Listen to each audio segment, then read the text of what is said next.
नमस्कार मित्रों, आज हमारी जम्मू यात्रा का पहला दिन है। हम जम्मू की भद्रवाही कॉलोनी में अपने परम मित्र और बड़े भाई श्री राम रतन जी के निवास पर पहुंचे हैं। मेरे साथ इस यात्रा में हमारे प्रिय मित्र श्री शिव कुमार पांचाल जी तथा श्री संजय चौधरी जी भी हैं। श्री राम रतन जी शिक्षा विभाग से सेवानिवृत्त हो चुके हैं और वर्तमान में अपनी धर्मपत्नी तथा पुत्र अनमोल रतन के साथ यहीं निवास करते हैं।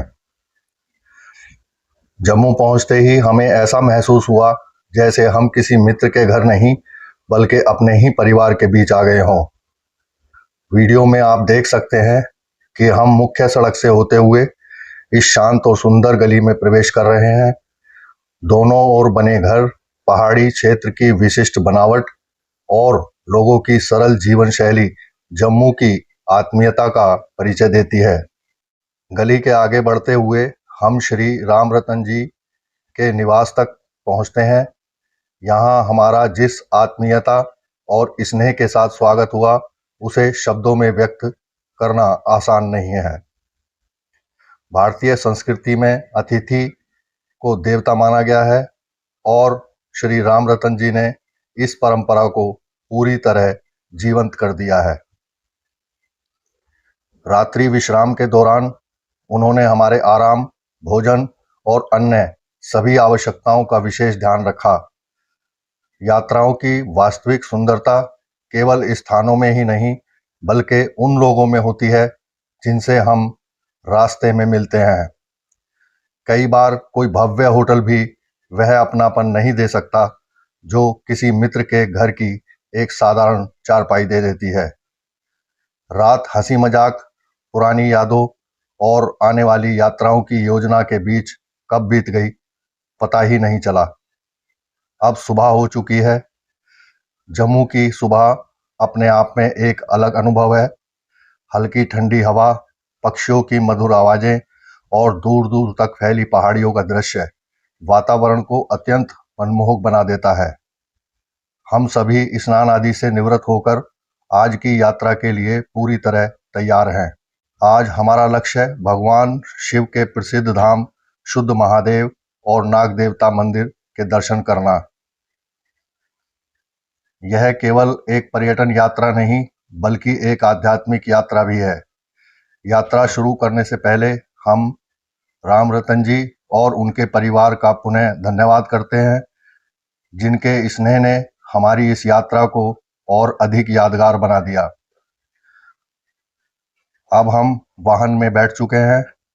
जैसे ही वाहन जम्मू शहर की सीमाओं से बाहर निकलना शुरू करता है वैसे वैसे प्रकृति अपना रंग दिखाना शुरू कर देती है। मित्रों, जम्मू को मंदिरों का शहर कहा जाता है। तवी नदी के किनारे बसा यह नगर जम्मू कश्मीर की शीतकालीन राजधानी है और सदियों से संस्कृति, आध्यात्म और वीरता का केंद्र रहा है। किंवदंती है कि राजा जम्बूलोचन ने यहाँ एक अद्भुत दृश्य देखा था जहाँ एक ही जलाशय पर शेर और बकरी बिना किसी भय के पानी पी रहे थे। इसे भूमि की पवित्रता का संकेत मानकर उन्होंने यहाँ नगर बसाया जो आगे चलकर जम्मू कहलाया। अब यात्रा के दौरान कहीं कहीं तवी नदी के भी दर्शन होते हैं। यह नदी जम्मू की जीवन रेखा मानी जाती है। सदियों से इसने यहाँ की सभ्यता, संस्कृति और कृषि को पोषित किया है। पहाड़ों से निकलकर मैदानों की ओर बहती यह जम्मू नदी की सुंदरता में चार चांद लगा देती है। अब हमारा वाहन राष्ट्रीय राजमार्ग पर आगे बढ़ रहा है। रास्ते में पर्वतों की श्रृंखलाएं दिखाई देने लगती हैं। धीमे धीमे मैदानी क्षेत्र समाप्त हो रहा है और पहाड़ी क्षेत्र आरंभ हो रहा है। जितना ऊपर चढ़ते जाते हैं उतना ही दृश्य बदल जाता है। सड़क के दोनों ओर देवदार, चीड़ और अन्य पर्वतीय वृक्ष दिखाई देने लगते हैं। हवा में ठंडक बढ़ने लगती है। यही हिमालय की गोद में प्रवेश करने का पहला अनुभव है। कुछ समय बाद हम उधमपुर जिले की सीमा में प्रवेश करते हैं। उधमपुर को देविका नगरी भी कहा जाता है और यह क्षेत्र अनेक प्राचीन मंदिरों और धार्मिक स्थलों के लिए प्रसिद्ध है। अब हम चेनानी की ओर बढ़ रहे हैं। चेनानी समुद्र तल से लगभग 1000 मीटर की ऊंचाई पर स्थित एक सुंदर पहाड़ी कस्बा है। यह स्थान शुद्ध महादेव, गौरीकुंड और मानतलाई जैसे प्रसिद्ध धार्मिक स्थलों का प्रवेश द्वार माना जाता है। यहीं से वह मार्ग अलग होता है जो भगवान शिव और माता पार्वती से जुड़े पौराणिक स्थलों की ओर जाता है। चेनानी का प्राकृतिक सौंदर्य देखते ही बनता है। छोटे छोटे घर, पहाड़ों की ढलानों पर बने खेत और दूर तक फैले वन क्षेत्र इस स्थान को अत्यंत आकर्षक बनाते हैं। यात्रा के दौरान हम भारत की महत्वपूर्ण इंजीनियरिंग उपलब्धियों में से एक डॉक्टर श्यामा प्रसाद मुखर्जी सुरंग के क्षेत्र से भी गुजरते हैं। लगभग 9 किलोमीटर लंबी यह सुरंग चेनानी और नाशरी को जोड़ती है और जम्मू कश्मीर की जीवन रेखा मानी जाती है। इस सुरंग के निर्माण से यात्रा का समय काफ़ी कम हो गया है तथा बर्फबारी के दौरान भी संपर्क बना रहता है। मित्रों, अब सड़क के दोनों ओर जो दृश्य दिखाई दे रहे हैं उन्हें शब्दों में बांधना कठिन है। एक ओर गहरी घाटियां हैं, दूसरी ओर आकाश को छूते हुए पर्वत, कहीं बादल पहाड़ियों को चूमते दिखाई देते हैं, कहीं दूर चरती हुई गायें और भेड़ें दिखाई देती हैं, कहीं छोटे छोटे झरने सड़क के किनारे बहते नजर आते हैं। ऐसा लगता है जैसे प्रकृति स्वयं हमारा स्वागत कर रही हो। यात्रा का वास्तविक आनंद मंजिल पर पहुंचने में नहीं बल्कि रास्ते को महसूस करने में होता है। और जम्मू से शुद्ध महादेव का यह मार्ग उसी आनंद का जीवंत उदाहरण है। मित्रों, अब हमारी यात्रा अपने सबसे रोचक और आध्यात्मिक चरण में प्रवेश कर रही है। चेनानी से आगे बढ़ते ही सड़क और अधिक घुमावदार हो जाती है, पहाड़ों की ऊंचाई बढ़ने लगती है और प्रकृति का सौंदर्य भी अपने चरम पर पहुंचने लगता है। वाहन की खिड़की से बाहर देखने पर दूर दूर तक फैले चीड़ और देवदार के जंगल दिखाई देते हैं। कहीं पहाड़ों की गोद में छोटे छोटे गांव बसे हैं तो कहीं सीढ़ीदार खेत पहाड़ी लोगों की मेहनत की कहानी सुना रहे हैं। यहाँ का वातावरण इतना स्वच्छ है कि हर सांस के साथ मानो प्रकृति की ऊर्जा शरीर में प्रवेश कर रही हो। रास्ते में बहती ठंडी हवाएं और पहाड़ों से टकराकर लौटती उनकी सरसराहट यात्रा को और भी आनंदमय बना देती है। ऐसा लगता है जैसे स्वयं हिमालय हमारे स्वागत में खड़ा हो। मित्रों, हम उस क्षेत्र के निकट पहुंच रहे हैं जिसे मानतलाई के नाम से जाना जाता है।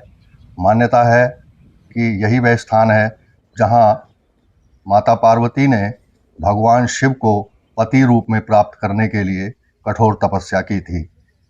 कहा जाता है कि वर्षों तक माता पार्वती ने इसी क्षेत्र में रहकर तप किया। उनकी भक्ति और समर्पण से प्रसन्न होकर भगवान शिव ने उन्हें अपनी अर्धांगिनी के रूप में स्वीकार किया। इस कारण यह संपूर्ण क्षेत्र शिव और शक्ति के दिव्य मिलन का प्रतीक माना जाता है। आज भी यहाँ आने वाले श्रद्धालु उस पवित्र ऊर्जा को अनुभव करने का दावा करते हैं। चारों ओर फैले पर्वत, घने वन और शांत वातावरण इस स्थान को साधना के लिए उपयुक्त बताते हैं। यदि कोई व्यक्ति कुछ देर यहाँ शांत बैठ जाए तो उसे शहरों का शोरगुल और भागदौड़ भूल जाती है। अब हम गौरीकुंड की ओर बढ़ रहे हैं। गौरीकुंड का नाम माता गौरी अर्थात माता पार्वती के नाम पर पड़ा। पौराणिक कथाओं के अनुसार माता पार्वती प्रतिदिन यहाँ स्नान किया करती थी। यह स्थान शिव और शक्ति की पवित्र स्मृतियों से जुड़ा हुआ माना जाता है। कहा जाता है कि विवाह के पूर्व माता पार्वती यहाँ तपस्या और साधना करती थीं। आज भी श्रद्धालु इस स्थान को अत्यंत श्रद्धा से देखते हैं। पहाड़ों के बीच स्थित यह क्षेत्र प्राकृतिक सौंदर्य और धार्मिक महत्व का अद्भुत संगम है। यहाँ की शांति मन को भीतर तक स्पर्श करती है। अब हमें अपने मुख्य गंतव्य शुद्ध महादेव के निकट पहुंच रहे हैं। मित्रों, शुद्ध महादेव केवल एक मंदिर ही नहीं, एक ऐसी पौराणिक कथा का केंद्र है जिसे सदियों से श्रद्धालु सुनते और सुनाते आ रहे हैं। कहा जाता है कि बहुत समय पहले इस क्षेत्र में सुदांत नाम का एक शिव भक्त रहता था। वह भगवान शिव का अत्यंत परम भक्त था। दिन रात उनकी आराधना में लगा रहता था। एक दिन माता पार्वती इस क्षेत्र में भ्रमण कर रही थी। सुदांत ने देखा और अनजाने में उनके समीप पहुंच गया। उसी समय भगवान शिव वहां प्रकट हुए। स्थिति को देखकर भगवान शिव ने अपना त्रिशूल का प्रहार कर दिया। जब उन्हें यह ज्ञात हुआ कि सुदांत कोई दुष्ट व्यक्ति नहीं बल्कि उनका परम भक्त है, तो उन्हें अत्यंत दुख हुआ। भगवान शिव ने उसे मोक्ष प्रदान किया और इस स्थान को पवित्र घोषित किया। कहा जाता है कि इसी घटना के कारण इस स्थान का नाम शुद्ध महादेव पड़ा, अर्थात वह स्थान जिसे भगवान शिव ने पवित्र और शुद्ध घोषित किया है। मंदिर परिसर में एक विशाल प्राचीन त्रिशूल स्थापित है। स्थानीय लोगों की मान्यता है कि यह वही त्रिशूल है जो भगवान शिव के प्रहार से जुड़ा हुआ है। श्रद्धालु इस त्रिशूल को अत्यंत श्रद्धा से देखते हैं। हजारों वर्षों से यह क्षेत्र शिव भक्तों का आस्था केंद्र बना हुआ है।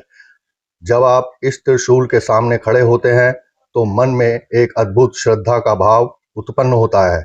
ऐसा लगता है जैसे समय ठहर गया हो। मित्रों, अब हमारा वाहन मंदिर क्षेत्र में पहुंच चुका है। सामने दिखाई दे रहा है शुद्ध महादेव मंदिर। पहाड़ों की गोद में स्थित यह मंदिर दूर से ही श्रद्धा जगाने लगता है। मंदिर के आसपास का वातावरण अत्यंत शांत और आध्यात्मिक है। घंटियों की ध्वनि, भक्तों के जय जयकारे और अगरबत्ती की सुगंध पूरे वातावरण को भक्तिमय बना देती है। हम सभी वाहन से उतर चुके हैं, अब मंदिर की ओर बढ़ रहे हैं। हर कदम के साथ मन में उत्साह और श्रद्धा बढ़ती जा रही है। मंदिर में प्रवेश करने से पहले हम कुछ क्षण रुकते हैं। यात्रा के दौरान मिले सुंदर दृश्यों को स्मरण करते हैं। भगवान शिव की कृपा से ही हमें यहाँ आने का अवसर मिला है। मनुष्य चाहे कितनी भी योजनाएं बना ले, लेकिन जब तक ईश्वर की इच्छा ना हो, कोई यात्रा पूर्ण नहीं होती। आज हम सौभाग्यशाली हैं कि देवभूमि के इस पवित्र धाम तक पहुँच पाए हैं। अब हम मंदिर के भीतर प्रवेश कर रहे हैं। सामने भगवान शिव का पवित्र शिवलिंग स्थापित है। श्रद्धालु जल, बेलपत्र और पुष्प अर्पित कर रहे हैं। हर व्यक्ति अपनी अपनी श्रद्धा के अनुसार प्रार्थना कर रहा है। कोई परिवार की सुख समृद्धि मांग रहा है, कोई स्वास्थ्य की कामना कर रहा है, कोई केवल भगवान का धन्यवाद करने आया है। हम भी श्रद्धा से भगवान शिव के चरणों में प्रणाम करते हैं। उनसे प्रार्थना करते हैं कि जीवन में सदैव सही मार्ग पर चलने की शक्ति प्रदान करें। मित्रों, शिव और नाग का संबंध अत्यंत प्राचीन माना जाता है। भगवान शिव के गले में विराजमान नाग केवल एक आभूषण नहीं, बल्कि शक्ति, धैर्य और प्रकृति के संतुलन का प्रतीक है। शिव महादेव क्षेत्र में स्थित नाग देवता का मंदिर भी श्रद्धालुओं के लिए विशेष महत्व रखता है। यहाँ लोग नाग देवता का आशीर्वाद प्राप्त करने आते हैं। स्थानीय लोगों का विश्वास है कि नाग देवता अपने भक्तों की रक्षा करते हैं और उन्हें संकटों से बचाते हैं। अब हम मंदिर परिक्षेत्र में कुछ समय व्यतीत कर रहे हैं। चारों ओर श्रद्धालुओं की आवाजाही है। कहीं परिवार पूजा कर रहा है, कहीं बुजुर्ग ध्यान में लीन हैं, कहीं बच्चे उत्साह से मंदिर देख रहे हैं। सामने पहाड़ हैं, ऊपर नीला आकाश है और बीच में स्थित है भगवान शिव का यह दिव्य धाम। यह दृश्य मन को अद्भुत शांति प्रदान करता है। मित्रों, भगवान शिव हमें सिखाते हैं कि शक्ति और करुणा साथ साथ चल सकती हैं, वैराग्य और जिम्मेदारी साथ साथ निभाई जा सकती है, सादगी में भी महानता हो सकती है। शिव का जीवन हमें संतुलन का संदेश देता है, इसलिए उन्हें देवों के देव महादेव कहा जाता है। हर हर महादेव, बोलो हर हर महादेव, हर हर महादेव। मानतलाई जो है माता पार्वती की जन्मभूमि है, वह विवाह स्थान भी है। शिव जी को पाने के लिए माता पार्वती छोटी सी थी। शिव जी को पाने के लिए मानतलाई से चलकर गौरी कुंड में स्नान करती थी। वहाँ स्नान करने के बाद यहाँ शुद्ध महादेव में बैठ करके पूजा तप और ध्यान लगाती थी। सिद्धांत नाम का एक राजभक्त था, वो भी शिव का बहुत बड़ा भक्त था। माता के साथ में वो भी पूजा करता था, लेकिन कभी कभी माता को पूजा करने में वो विघ्न डालता था।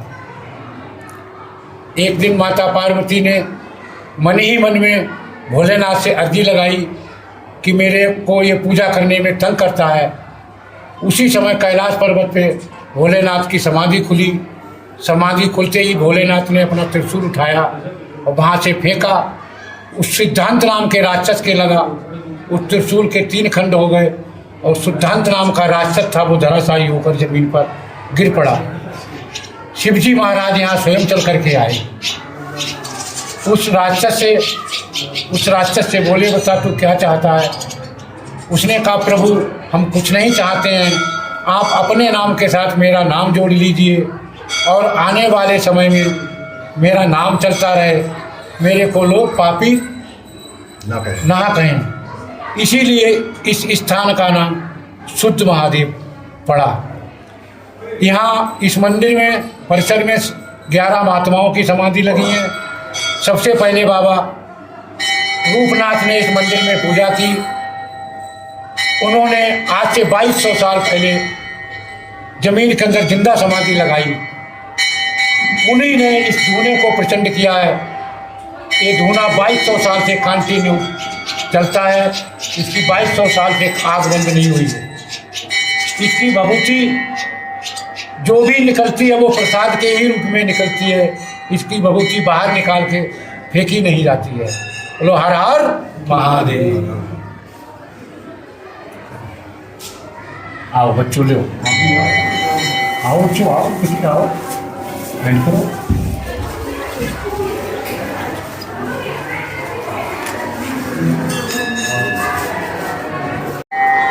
यहाँ शिवजी महाराज का त्रिशूल है।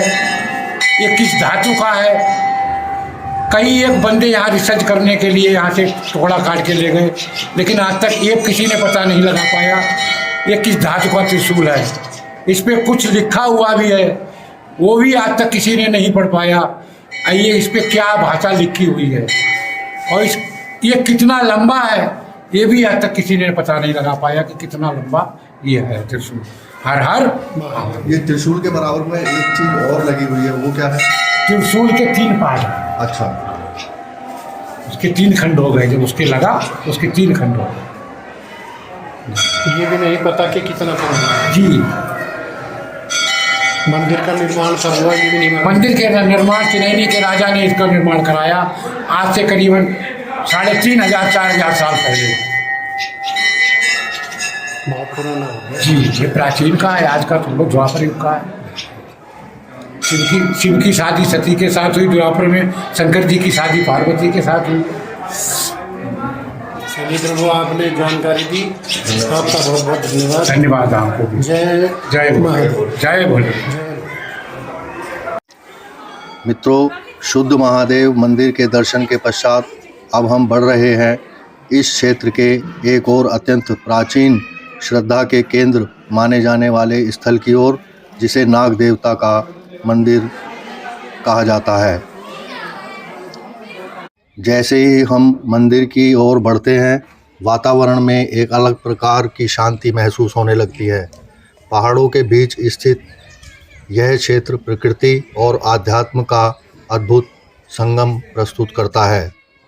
चारों ओर हरियाली है, पक्षियों की मधुर कलरव सुनाई दे रही है, हल्की ठंडी हवा चेहरे को स्पर्श कर रही है।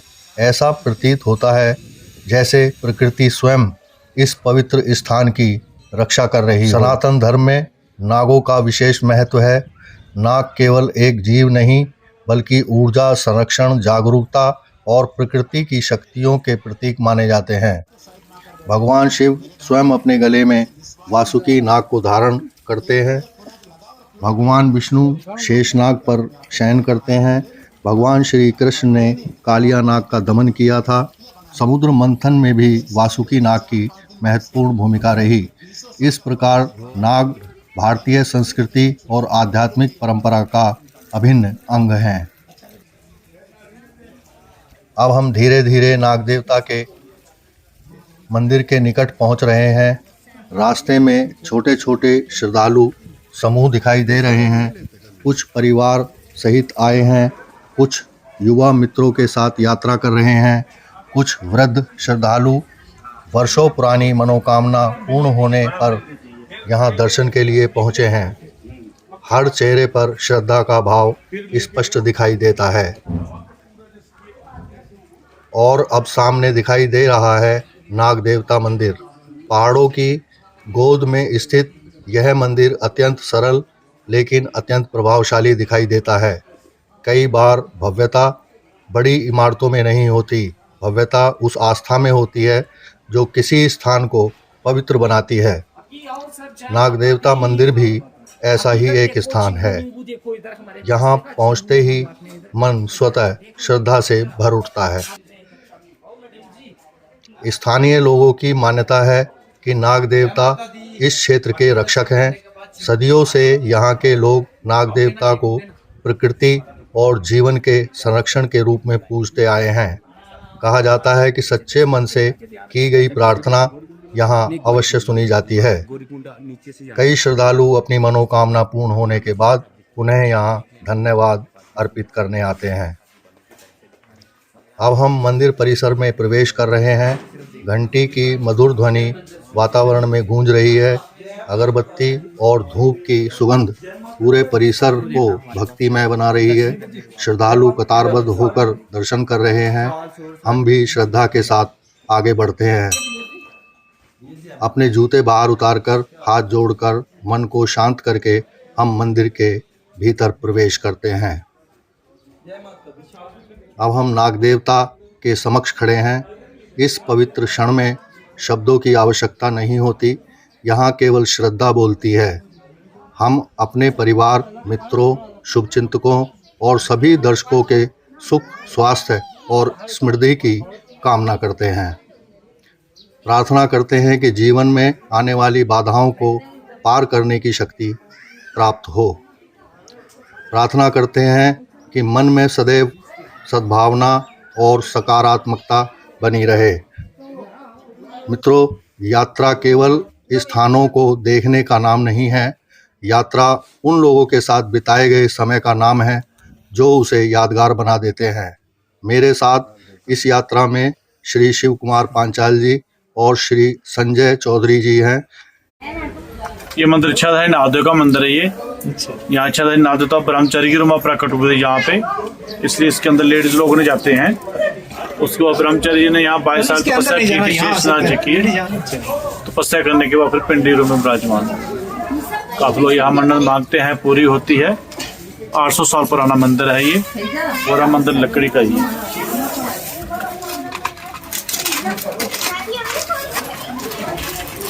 ये प्रसाद लेना, अपना पैकेट किससे है? पूरी यात्रा के दौरान हमने प्रकृति का आनंद लिया, धार्मिक स्थलों के दर्शन किए और अनेक सुंदर अनुभवों को कैमरे में कैद किया।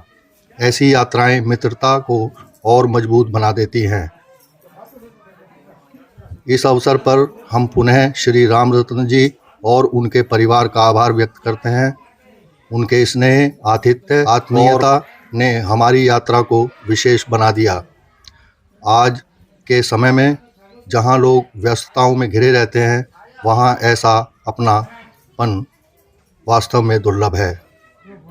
उनकी सेवा और सत्कार सदैव स्मरणीय रहेगा। मित्रों, इन पहाड़ों से हमें कुछ सीखने को मिलता है। पहाड़ सिखाते हैं कि ऊंचाई पर पहुंचने के लिए धैर्य आवश्यक है। नदियां सिखाती हैं कि निरंतर बहते रहना ही जीवन है। वृक्ष सिखाते हैं कि जितना बड़ा बनो उतना ही विनम्र रहो। और मंदिर सिखाते हैं कि मनुष्य कितना भी आगे बढ़ जाए, उसे अपनी जड़ों और अपनी आस्था से जुड़े रहना चाहिए। अब दर्शन पूर्ण हो चुके हैं। कुछ समय हमने यहाँ की शांति का आनंद लिया, कुछ सुंदर दृश्य कैमरे में कैद किए। अब धीरे धीरे वापसी की तैयारी शुरू हो रही है, लेकिन इस स्थान की स्मृतियाँ हमारे साथ हमेशा रहेंगी। आज की इस यात्रा में हमने जम्मू की आत्मीयता देखी, राम रतन जी के घर का अपनापन देखा, पहाड़ों का सौंदर्य देखा, शुद्ध महादेव के दर्शन किए, नाग देवता का आशीर्वाद प्राप्त किया और सबसे महत्वपूर्ण बात, हमने प्रकृति और आध्यात्म के बीच कुछ अनमोल क्षण बिताए। यदि जीवन की भागदौड़ से कभी मन थक जाए तो ऐसे स्थानों की यात्रा अवश्य करनी चाहिए, क्योंकि यहाँ केवल मंदिर नहीं मिलते, यहाँ मन को शांति मिलती है और यहाँ आत्मा को ऊर्जा मिलती है। यहाँ प्रकृति के बीच ईश्वर का साक्षात अनुभव होता है। इसी शुभकामना के साथ कि भगवान शिव और नाग देवता आप सभी पर अपनी कृपा बनाए रखें। हर हर महादेव, जय नाग देवता, जय देव भूमि जम्मू कश्मीर। नमस्कार।